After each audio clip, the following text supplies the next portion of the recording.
Well, we're out here in western North Carolina smallmouth lakes. The fish here are in transition.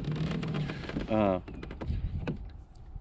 Starting to do post-spawn stuff here. We're looking around. We're not seeing my normal stuff on the graph. That's how I know. So, but yesterday we had a great tournament out there on Lake Hickory, Lake Whiskey Tango. Pray for your catalytic converter sometimes when you go out there. Gunpowder. But I had a great tournament, came in second place, lost to a friend and a great angler, Austin Vang. Congratulations to him. Beat me by half an inch or so.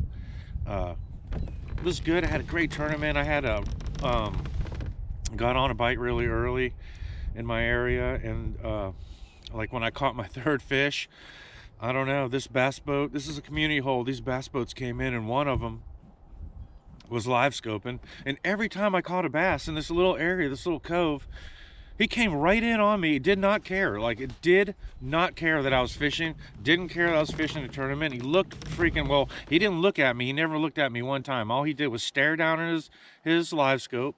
I could tell his back of his angler was kind of embarrassed. Like, I mean, he was literally come up 5 feet from my boat and start casting to the fish that I was fishing. And, you know, I'm not going to lose my cool. I already caught a good bag.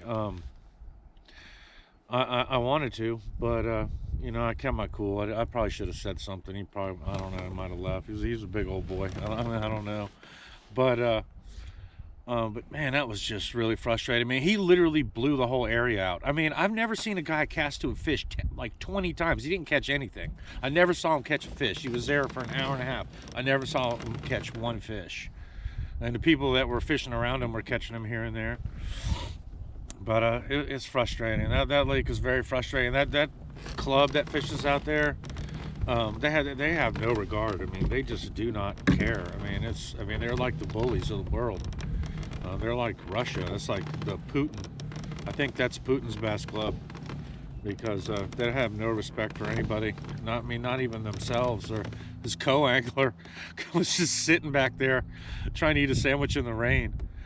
And it wasn't really supposed to rain a lot, but it rained and rained and rained and rained and rained, and I did good till about the third wave of hard rain came through, and I was getting soaked. I mean, I was gonna hang it up. I was actually like going back to the boat ramp, and I saw that Austin Vang was ahead of me, so I turned around. The fish were long gone out of this area. I need to find some.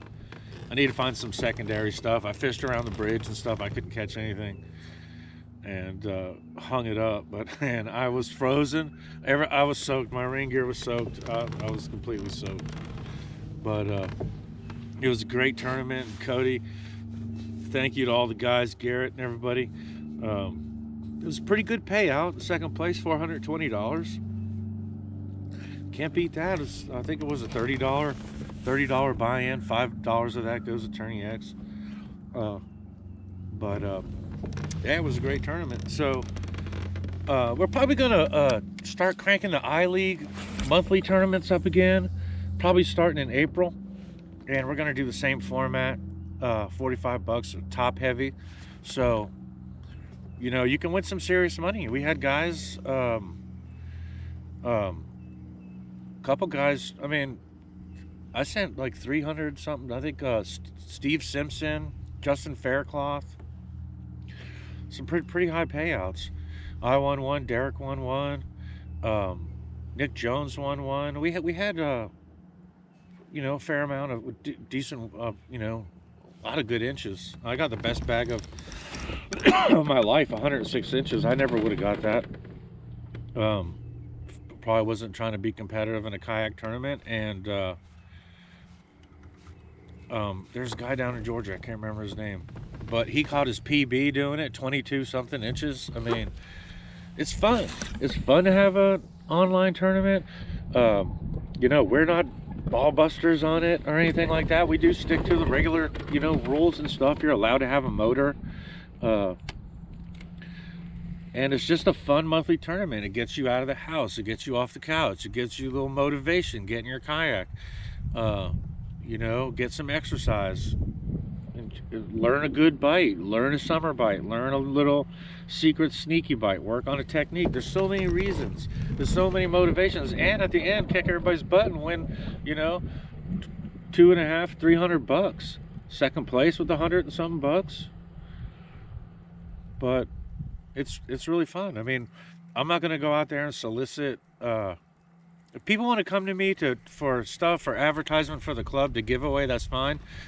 I'm not going to go out there and say, you know, try to promote to somebody. Like our numbers are small, you know. It would be like for somebody to advertise on the I League, I think would be not a beneficial, unless he was given prizes or service or something like that. I don't know, but we would never seek out, call people up and ask for stuff. But that's it. We're out here. We're kind of babbling, rambling on. I got like the post-tournament, like, I don't know, where your head's spinning the day after a tournament. But we're out here trying to catch a few, and I'll be checking back with you. Should have left the camera rolling. Look at that stud muffin right there. Holy smokes. Let me get a picture of him. Let me get a little selfage. We're not going to put him on the board. We need 19 and a half. That's what we need. Oh, no. Put your tail down.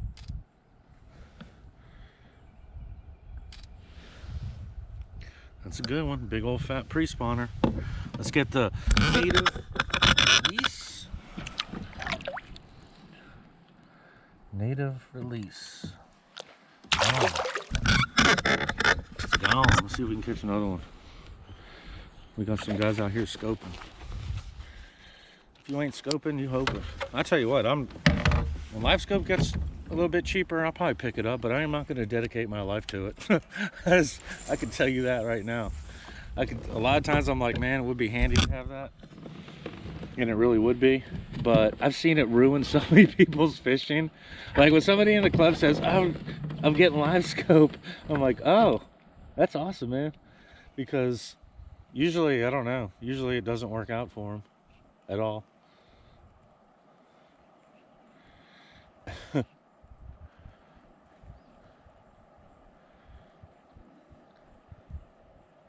You know what's funny is a lot of people say like, oh, old people can't embrace technology, and the first dudes to get that were like the old crappie guys. I remember like practicing out. I went for like, they had a bass open. I was off that week at work, and it was a Chickamauga bass open. Me and Larry Wood went, and I don't know, and I did good in it too. But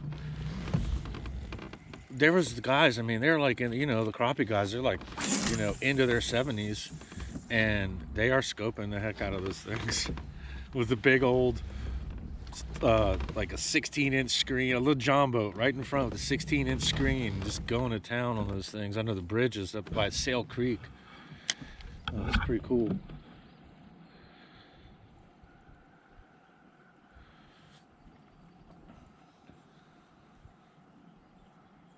Absolute huge. Oh my god, this thing's got away. Holy smokes, dude. This thing is so thick. Oh my shit.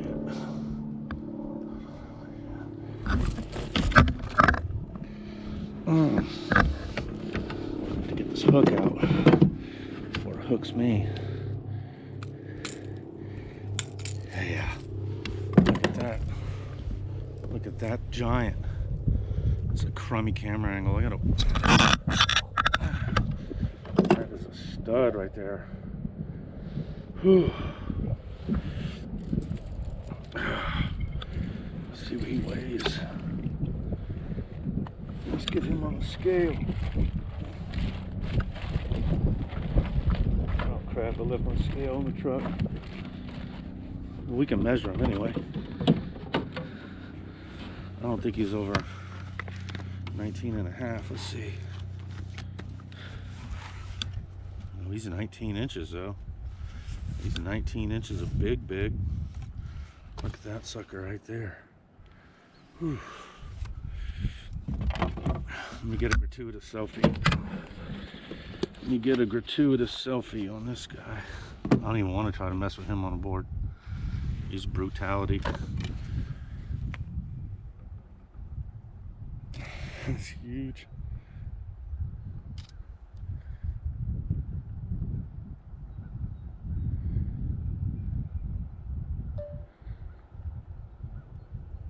Look at that. Big, big.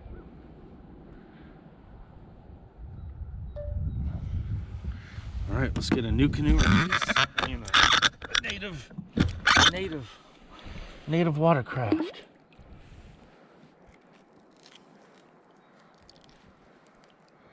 Look at that bronze back. Whoa.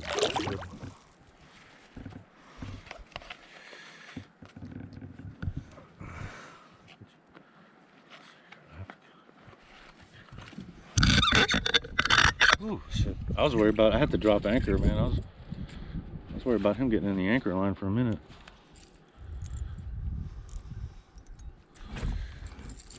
The exchange of email with the activist investor and steadfast Tesla critic Aaron Greenspan, Musk bristled at the suggestion that autopilot was anything other than life-saving technology.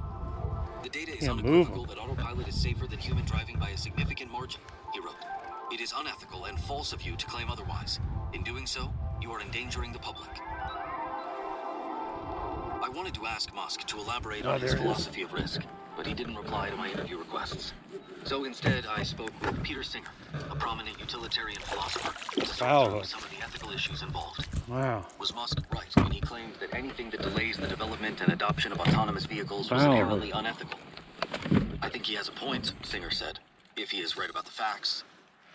Musk rarely talks about autopilot or FSD without mentioning how superior it is to a human driver. At a shareholders meeting in August, he said that Tesla was solving a very important part of AI, and one that can ultimately save millions of lives and prevent tens of millions of serious injuries by driving just an order of magnitude safer than people. Musk does have data to back this up. Starting in 2018, Tesla has released quarterly safety reports to the public, which show a consistent... For some reason, it kills the action. I mean, it is a bait that you have to get that right cadence, or it just does not work like it's supposed to.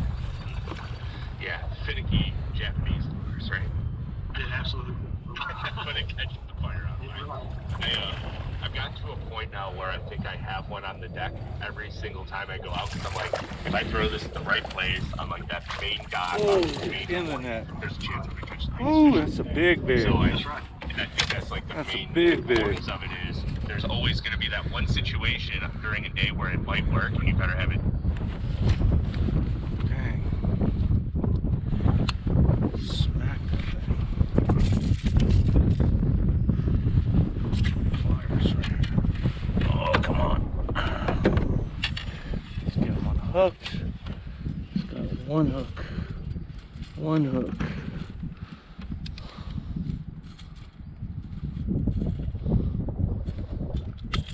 There he goes.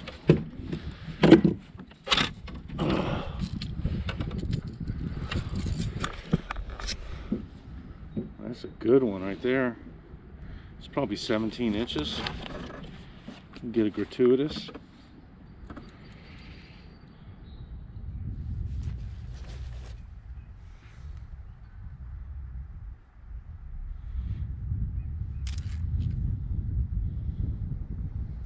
That's a good one right there.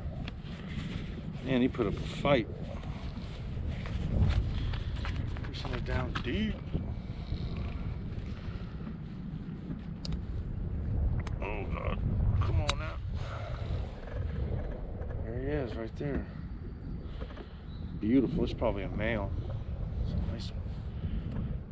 Look at that. Let him go.